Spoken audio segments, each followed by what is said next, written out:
జై తెలుగుదేశం. చంద్రబాబు నాయుడు గారి నాయకత్వం, పవన్ కళ్యాణ్ గారి నాయకత్వం. తెలుగుదేశం పార్టీ అధ్యక్షులు నారా చంద్రబాబు నాయుడు గారికి ఇక్కడ అభ్యర్థిగా సొంగ రోషన్ కుమార్ గారిని ప్రకటించినందుకు కాన్స్టిట్యున్సీ తరఫున అందరూ కూడా కృతజ్ఞతలు తెలియజేయటం అయింది.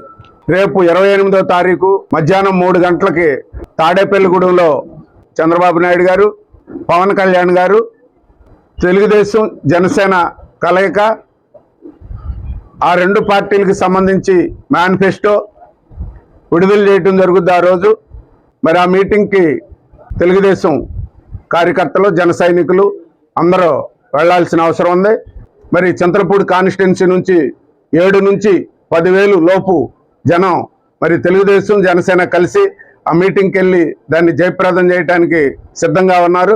మరి దీన్ని జయప్రదం చేసి, ఎందుకంటే ఎన్నికల ముందు పెద్ద బహిరంగ సభల్లో ఇది ఇంచుమించుగా మన జిల్లాలో లాస్ట్ అవ్వచ్చు.